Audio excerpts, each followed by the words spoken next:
Hello students, welcome to my YouTube channel. आज हम शुरू करने वाले हैं विभाग सी का प्रकरण 8 जिसका नाम है खास आमनोद। खास आमनोद में टोटल 6 दाखले हैं। 6 दाखले आज हम इसी लेक्चर में करने वाले हैं। तो आज का लेक्चर थोड़ा लंबा होने वाला है, थोड़ा बड़ा होने वाला है। तो चलो फटाफट शुरू करते हैं पहले दाखले से। पहला सवाल, નીચેના વ્યવહારો કાર્તિકની ખાસ આમનોંધમાં નોંધો। કાર્તિકની ખાસ આમનોંધમાં નોંધો। બરાબર, ખાતું કેવી રીતે બનશે? તો જેવી રીતે આમનોંધનો ખાનો હોય એવી રીતે ખાસ આમનોંધનો પણ ખાતું હોય છે। તારીખ, વિગત, ખાપા, ઉધાર રકમ અને જમા રકમ કાર્તિકના ચોપડે ખાસ આમનોંધ। ચલો પહેલી વિગત, ₹5400નો માલ નમૂના તરીકે મફત વહેંચ્યો। નમૂના તરીકે મફત વહેંચ્યો। વહેંચ્યો એટલે બાટીઓ લોકોને આપ્યા। આને કહેવાય જાહેરાત। શું કહેવાય? જાહેરાત। જાહેરાતમાં શું આપ્યું? માલ આપ્યું। બરાબર, જ્યારે પણ માલ જાય, માલ મેન જાય છે વેચાણથી। માલ કેવી રીતે જાય? વેચાણથી। પણ જ્યારે વેચાણથી માલ ન જાય, તેના સિવાય જાય તો એને કહેવાય અન્ય રીતે ગયેલ માલ। અહીંયા માલ જાય છે પણ કેવી રીતે? વહેંચવામાં જાય છે નમૂના તરીકે। આ વેચાણ નથી। બરાબર, તો જ્યારે પણ માલ જાય વેચાણના સિવાય તો એને કહેવાય અન્ય રીતે ગયેલ માલ। તો ત્યારે શું કરવાનું? તો તેને કરવાનું ખરીદ ખાતે જમા। ઓકે, તો આમનોંધ થશે જાહેરાત ખર્ચ ખાતે ઉધાર, તે ખરીદ ખાતે 5400। જ્યારે પણ માલ જશે વેચાણ સિવાય ત્યારે ખરીદ ખાતે જમા કરી દેવાનું। ઓકે, બાબત જે લખાશે કે માલ નમૂના તરીકે મફત વહેંચ્યો તેના। આગળ વધીએ। 2 તારીખ, પલ્લવને ચૂકવવાના ₹7200 પ્રીતમે કબૂલ્યા। બરાબર, આપણને પલ્લવને આપવાના છે ₹7200। એ હવે કોણ આપશે? પ્રીતમ આપશે। એનો મતલબ શું કે આપણે પ્રીતમ પાસેથી માંગતા હોઈ શકીએ અને પલ્લવને ચૂકવવાના બાકી હશે તો પલ્લવને આપણે નહીં ચૂકવવાનું છે। આપણે શું કર્યું? પ્રીતમને કીધું કે ભાઈ પ્રીતમ તું આપી દે પલ્લવને। ખબર પડે છે? તો અહીંયા પલ્લવ શું છે? લેનાર છે આપણી પાસેથી અને પ્રીતમ કોણ છે? અહીંયા આપનાર છે આપણને। ઓકે, પ્રીતમ આપનાર, પલ્લવ લેનાર। લેનાર ખાતે ઉધાર, આપનાર ખાતે જમા। આમનોંધ થશે પલ્લવ ખાતે ઉધાર, તે પ્રીતમ ખાતે। પલ્લવ લેનાર છે, ઉધાર થશે, પ્રીતમ આપનાર છે, જમા થશે ₹7200। બાબત જે લખાશે કે પલ્લવને ચૂકવવાના 7200 પ્રતિમે કબૂલ્યા। આગળ વધીએ। 3 તારીખ, પગાર અને મજૂરી ખાતાની બાકી ₹30,000 છે। વર્ષના અંતે ખાતું બંધ કરવાની નોંધ લખો। ખાતું બંધ કરવાની નોંધ લખો। શાની? પગાર અને મજૂરીની જે ₹30,000 છે। તો પગાર અને મજૂરી કયા ખાતામાં લખાય? પગાર અને મજૂરી એ ખર્ચ છે તો એ લખાશે નફા નુકસાન ખાતામાં। કયા ખાતામાં? નફા નુકસાન ખાતામાં ઉધાર બાજુ લખાશે। બરાબર, તો આમનોંધ થશે નફા નુકસાન ખાતે ઉધાર, તે પગાર અને મજૂરી ખાતે। જે પણ ખર્ચા હોય ને એને બંધ કરીને નફા નુકસાન ખાતે લઈ જવામાં આવે છે અથવા તો વેપાર ખાતે પણ લઈ જવાય। પણ અહીંયા પગાર અને મજૂરી જ્યારે સાથે હોય એટલે કે પગાર હોય તો એને લઈ જવાનું નફા નુકસાન ખાતામાં। નફા નુકસાન ખાતે ઉધાર, તે પગાર ખાતે, પગાર અને મજૂરી ખાતે 30,000। બાબત જે લખાશે કે નફાનું પગાર અને મજૂરી ખાતું બંધ કરી તેના। ઓકે, આની સાથે પહેલો દાખલો પૂર્ણ થાય છે। હવે આપણે વધીએ આગળ। બીજા દાખલા, બીજો પ્રશ્ન, નીચેના વ્યવહારો જગદીપની ખાસ આમનોંધમાં નોંધો। બરાબર, ચલો ફટાફટ કરી નાખીએ આપણે। અંગત વપરાશ માટે 9,000નો માલ લઈ ગયા। અંગત વપરાશ હોય તો એને ઉપાડ કહેવાય અને શું જાય છે? માલ જાય છે। માલ જાય એટલે ખરીદ ખાતે જમા। તો આમનોંધ લખાશે ઉપાડ ખાતે ઉધાર, ઉપાડ ખાતે ઉધાર, તે ખરીદ ખાતે 9,000। અંગત હોય તો ઉપાડ લખાય અને માલ જાય છે એટલે ખરીદ ખાતે જમા। બાબત જે લખાશે કે અંગત વપરાશ માટે માલ લઈ ગયા તેના। આગળ વધીએ। 2 તારીખ, નીતિનને ચૂકવેલ પગારના 2100 નીતિન ખાતે ઉધારેલ છે। જો પગાર શું છે? ખર્ચ છે। હંમેશા શું થાય? પગાર ખાતે ઉધાર થાય, ના કે પગાર જેને આપ્યું છે એનું નામ લખાય। ધારો કે પગાર નીતિનને આપ્યું છે તો નીતિનનું નામ ન લખાય, પગાર લખાય. પણ ભૂલ શું થઈ? ભૂલ થઈ છે કે નીતિન ખાતે ઉધારી દીધું, તો આ ખોટી વિગત છે. બરાબર. જ્યારે પણ ખોટી આમ નોંધ થાય તો જે સાચું હોય તે લખવાનું અને ખોટીને ઊંધું કરી નાખવાનું. અહીંયા સાચું શું હોવું જોઈએ? સાચું હોવું જોઈએ પગાર ખાતે ઉધાર. એના બદલે શું લખી દીધું? નીતિન ખાતે ઉધાર. તો એને સુધારવા માટે જે સાચું છે એને સાચું લખવાનું અને જે ખોટું લખ્યું ને એની ઊંધી અસર કરી નાખો. જો ઉધાર કરી હોય તો જમા કરી નાખો, જમા કર્યું હોય તો ઉધાર કરી નાખો. તો આમનું શું થશે? આમનું થશે પગાર ખાતે ઉધાર, તે નીતિન ખાતે. પગાર તો ઉધાર થવું જ જોઈએ, તે પગાર ખાતે ઉધાર થઈ ગયો. અને નીતિન જે પણ ઉધાર કર્યું હતું એ ખોટી હતી, એને સુધારવા માટે શું કર્યું? ઉધારના બદલે જમા કરી નાખ્યું. પગાર ખાતે ઉધાર, તે નીતિન ખાતે. 21,000. ઓકે, આગળ વધીએ. 3 તારીખ. ઉર્વિસ પાસેથી 6,700 લેણા વસૂલ થઈ શકે તેમ નથી. વસૂલ થઈ શકે તેમ નથી. શું? લેણા. જ્યારે લેણા વસૂલ ન થાય એટલે પૈસા મળવાના નથી, દેવાદાર પાસેથી પૈસા મળશે નહીં, તો એને કહેવાય ઘાલખાદ. જ્યારે પણ પૈસા ન મળે એને શું કહેવાય? ઘાલખાદ. ઘાલખાદ ધંધાનું શું છે? નુકસાન છે. નુકસાન ક્યાં લખાય? નુકસાન લખાય ઉધાર બાજુ. બરાબર. તો આમનું શું થશે? ઘાલખાદ ખાતે ઉધાર. ઘાલખાદ ખાતે ઉધાર. અને આપનાર કોણ છે અહીંયા? ઘાલખાદ. ઘાલખાદ આપનાર છે ઉર્વિસ, તો ઉર્વિસ થશે જમા. ઘાલખાદ ખાતે ઉધાર, તે ઉર્વિસ ખાતે 67,600. આની સાથે બીજો પ્રશ્ન પર પૂર્ણ થાય છે. ચલો આગળ વધીએ ત્રીજો પ્રશ્ન ઉપર. બરાબર. ત્રીજો પ્રશ્ન. નીચેના વ્યવહારો જલપાની ખાસ આમનોંધમાં નોંધો. જલપા ધંધાને માલિક કોણ? જલપા. બરાબર. તો ચલો શરૂ કરીએ ફટાફટ. ₹12,000નો માલ અનાથ આશ્રમમાં આપ્યો. ક્યાં આપ્યો? અનાથ આશ્રમમાં આપ્યો. શું આપ્યો? માલ આપ્યો. અનાથ આશ્રમમાં આપણે કરીએ તો દાનનું કામ છે, એ ધર્મમાં સારું કામ કહેવાય. બરાબર. તો આ શું છે? ધર્માદા ખર્ચ છે. પણ ખર્ચમાં રૂપિયા નહીં આપ્યા, માલ આપ્યા. જ્યારે પણ આપણે માલ આપીએ, ત્યારે બતાવ્યું મેં પહેલાં કે માલ જાય છે અન્ય રીતે, તો એ શું છે? ખરીદ ખાતે જમા. તો આમનું થશે ધર્માદા ખર્ચ ખાતે ઉધાર, તે ખરીદ ખાતે 12,000. બાબત જે લખાશે કે માલ અનાથ આશ્રમમાં આપ્યો તેના. 2 તારીખ. 25,000નો માલ, 25,000નું દેવું ધંધામાં લાવ્યા. દેવું ધંધામાં લાવ્યા. દેવું એ આપણો પૈસા ચૂકવવાના બાકી છે એમ કહી શકાય. બરાબર. તો દેવું લઈને આવ્યા એટલે કોઈના પાસેથી રકમ લીધી હશે, કોઈના પાસેથી ઉધાર પૈસા લીધા હશે, કોઈના પાસેથી ઉછીના નાણાં લીધા હશે. ઉછીના નાણાં એટલે કે લોન. શું કહેવાય? લોન. બરાબર. જ્યારે પણ આપણે લોન લઈએ તો આપણી પાસે શું આવે? પૈસા આવે. એ રોકડમાં પણ હોઈ શકે, બેંકમાં પણ હોઈ શકે. અહીંયા કાંઈ કીધું નથી એટલે રોકડમાં પૈસા આવ્યો હશે, એટલે રોકડ ખાતે ઉધાર થશે. અને દેવું જમા થાય. દેવું શું થાય? જમા થાય. અહીંયા દેવું શું છે? લોન હોઈ શકે. બરાબર. તો આમનું શું થશે? રોકડ ખાતે ઉધાર, તે લોન અથવા દેવું ખાતે 25,000. બાબત જે થશે કે દેવું ધંધામાં લાવ્યા તેના. ઓકે, આગળ વધીએ. 3 તારીખ. આખર માલ સ્ટોક 36,000 છે. આખર સ્ટોક શું છે? 36,000 છે. આ છે આખર નોંધ. જ્યારે ગયા દાખલામાં આવ્યું હતું ને, એ છે આખર નોંધ. બરાબર. આખર નોંધ એટલે આ ખાતું બંધ કરી દેવાનું અને ક્યાં જશે? આખર માલ સ્ટોક જશે વેપાર ખાતામાં. બરાબર. તો આમનું થશે આખર સ્ટોક ખાતે ઉધાર, તે વેપાર ખાતે. જે આપણો વેપાર ખાતા બનશે ને આગળ જઈને, એ વેપાર ખાતાની જમા બાજુ લખાય. એટલે વેપાર ખાતું જમા રહેશે અને આખર સ્ટોક ઉધાર રહેશે. આખર સ્ટોક ખાતે ઉધાર, તે વેપાર ખાતે 36,000. આની સાથે ત્રીજો દાખલો પણ પૂર્ણ થાય છે. જો તમને અહીંયા સુધી વિડીયો જોઈ લીધો હોય તો વિડીયોને લાઇક કરી દેજો. સબસ્ક્રાઈબ ન કર્યું હોય તો કરી દેજો. અને પોતાને ફ્રેન્ડ્સને શેર કરવું હોય તો કરી પણ દેજો. ચલો આગળ વધીએ. ચોથો દાખલો.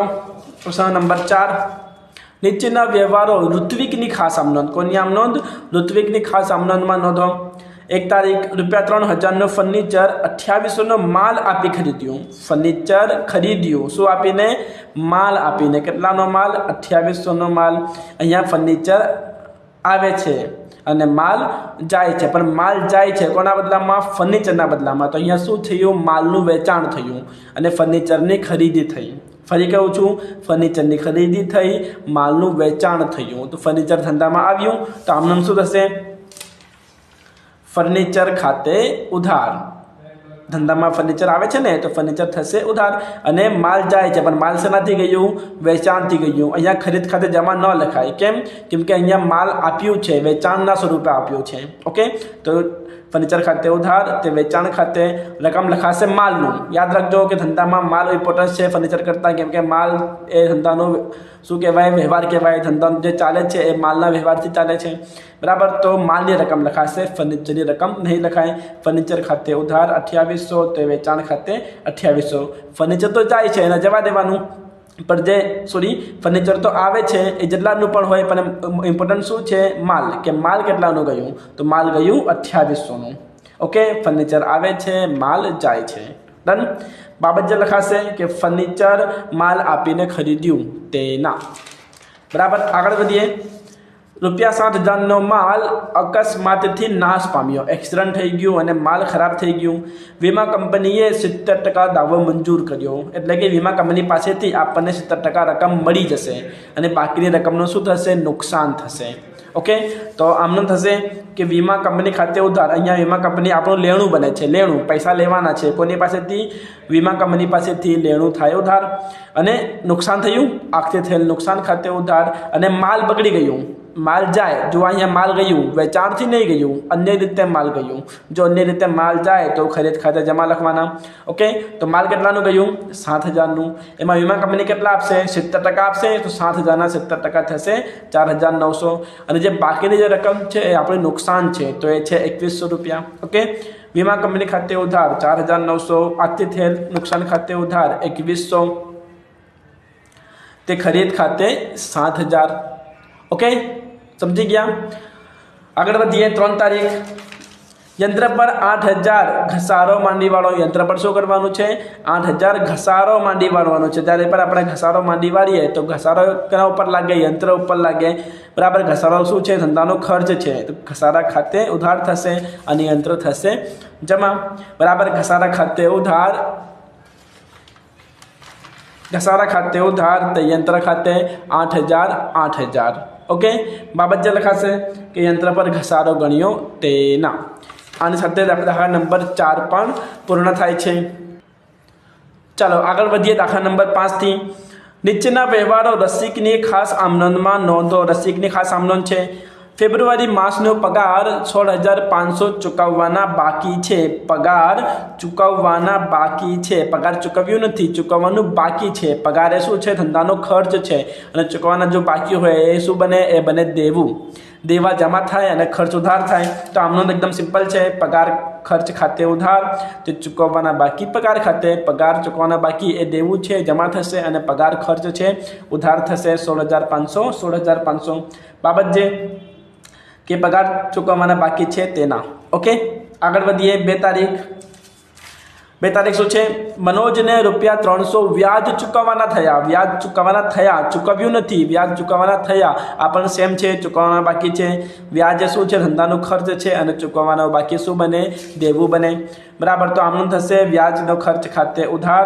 ते चूकववाना बाकी व्याज खाते 300 बाबत जे लखाशे कि मनोज ने व्याज चूकववाना थया तेना आगळ वधीए 3 तारीख ₹25,000 सेल्युलर फोन धंधा माटे मोदी ब्रदर्स मांथी खरीद्यो धंधा माटे शुं खरीद्यो सेल्युलर फोन एटले एक प्रकारनो आपणो मोबाइल फोन ज कहेवाय बराबर तो सेल्युलर फोन खरीद्यो जेमां बात करवा माटे काम आवे छे ए शुं कहेवाय मिलकत खरीदी क्यांथी मोदी ब्रदर्स मांथी एटले आ उधार व्यवहार छे ओके अहींया मोदी ब्रदर्स आपनार छे अने धंधामां मिलकत आवे ते उधार सेल्युलर फोन खाते उधार 25,000 ते आपनार खाते ते मोदी ब्रदर्स खाते 25,000 ओके बाबत जे लखाशे मोदी ब्रदर्स मांथी सेल्युलर फोन खरीद्या तेना आगळ वधीए दाखला नंबर 6 नीचेना व्यवहारो एकतानी खास आमनोंधमां नोंधो बराबर आगळ वधीए 1 तारीख 3,000 नो माल आपी घर माटे 2500 पंखो खरीद्यो शू कर्युं माल आपीने शू कर्यो घर माटे सोना माटे घर माटे 2500 रुपयानो पंखो खरीद्यो घर माटे खरीद्यो तो उपाड़ थयो उपाड़ खाते उधार थशे अने बदलामां शू आप्युं माल जाय छे अहींया माल गयुं वेचाणथी नहीं अन्य रीते गयुं तो शू थशे खरीद खाते जमा ओके તો આમનો થશે ઉપાડ ખાતે ઉધાર તે ખરીદ ખાતે 3000 રૂપિયા 3000 રૂપિયા. બાબત જે લખાશે કે માલ આપીને ઘર માટે પંખો ખરીદ્યો તેના. પંખા નહીં લખાશે, કેમ કે ઘર માટે છે એટલે ઉપાડ લખાશે. ઓકે, આગળ વધીએ. 2 તારીખ, ધંધામાંથી ₹6000નું જૂનું ફર્નિચર 5800માં વેચી દીધું. ફર્નિચર શું હતું? જૂનું, 6000નું હતું, એને શું કર્યું? 5800માં વેચી દીધું. બરાબર. જો ફર્નિચર છે 6000નું, વેચ્યું 5800માં, એટલે 200 રૂપિયાનું નુકસાન થયું છે. ઓકે, આપણને પૈસા મળશે 5800 રૂપિયા પૈસા ધંધામાં આવશે, રોકડ આવશે, રોકડ ખાતે ઉધાર. અને નુકસાન થયું ને, ફર્નિચર વેચતા થયેલ નુકસાન ખાતે ઉધાર. અને ફર્નિચર વેચીએ તો ફર્નિચર જાય તો જમા, તે ફર્નિચર ખાતે. તો ફર્નિચર કેટલાના હતા? 6000ના હતા. એમાંથી કેટલા રૂપિયા મળ્યા? 5800. કેટલા નુકસાન થયા? 200. રોકડ ખાતે ઉધાર 5800, ફર્નિચર વેચતા થયેલ નુકસાન ખાતે ઉધાર 200, તે ફર્નિચર ખાતે 6000. બાબત જે લખાશે કે ધંધામાં જૂનું ફર્નિચર નુકસાનથી વેચ્યું તેના. બરાબર. આગળ વધીએ. 3 તારીખ, નયન પાસેથી મળેલ 7000ની નોંધ નયના ખાતે થયેલ. પૈસા મળ્યા કોની પાસેથી? નયન પાસેથી. એની નોંધ ક્યાં થયું? નયના ખાતે થયું. ક્યાં થયું? નયના ખાતે. હવે જ્યારે પણ આપણને પૈસા મળે તો જે આપનાર છે એ જમા થાય. આપનાર જમા થાય. તો જમા કોણ થવું જોઈએ? જમા થવું જોઈએ નયન. અને જમા કોને કરી નાખ્યું? નયનાને. આ શરૂઆતમાં આવી ગયું છે. બરાબર. જે સાચું હોય તે લખો અને જે ખોટું કર્યું છે ને એને ઊંધું કરી નાખો. તો સાચું શું હોવું જોઈએ? નયન. તો નયનને જમા કરવું પડશે. અને ખોટું જમા કોણ થયું? ખોટું જમા થયું નયના. તો નયનાને ઊંધું એટલે કે ઉધાર કરવું પડશે. ફરી કહું છું, જે ખોટું થયા ને એને ઊંધું કરી નાખો, અને જે કરવાની ભૂલી ગયા ને એ સાચું રાખવાનું. તો અહીંયા સાચું કોણ છે? નયન પાસેથી મળેલ હતો, એના બદલે ખોટું શું લખ્યું? નયના ખાતે. તો નયના ખોટું જમા થઈ ગયું છે ને, તો એને ઉધાર કરવું પડશે. અને જે સાચું નયન જે છે એને જમા કરવું પડશે. ઓકે, તો શું થશે? નયના ખાતે ઉધાર. નયના ખાતે ઉધાર તે નયન ખાતે 7000. ઓકે, ફરી સમજાવું છું. ખરેખર શું થવું જોઈતું હતું? નયન ખાતે જમા, પણ ભૂલથી શું કરી નાખ્યું? નયના જમા કરી નાખ્યું. તો આને કહેવાય ભૂલ સુધારણા. તો ભૂલ સુધારણા માટે જે ખોટું કર્યું ને એને ઊંધું કરી નાખવું, એટલે નયનાને ઉધાર કરવું પડશે. અને જે સાચું છે એ સાચું તો રહેશે જ, તો એને જમા કરી નાખવાનું. બરાબર. નયના ખાતે ઉધાર તે નયન ખાતે 7000. મને આશા છે કે તમને આ સમજમાં આવ્યું હશે. જો ન આવ્યો હોય તો એકવાર ફરી પાછળ કરીને જોઈ લેજો. બરાબર. આની સાથે પ્રકરણ નંબર 8 જે ખાસ આમનોન છે એ આપણું પૂરું થાય છે એક જ લેક્ચરની અંદર. જો તમને લેક્ચરમાં ખબર પડી હોય તો અને સબસ્ક્રાઈબ ન કર્યું હોય તો કરી જ લેજો. અને લાઇક કર્યા વગર જતા નહીં. અને જે તમારા વિચારો હોય કમેન્ટ કરી દેજો. અને પોતાના ફ્રેન્ડ્સને શેર કરતા ના ભૂલતા. Thanks for watching.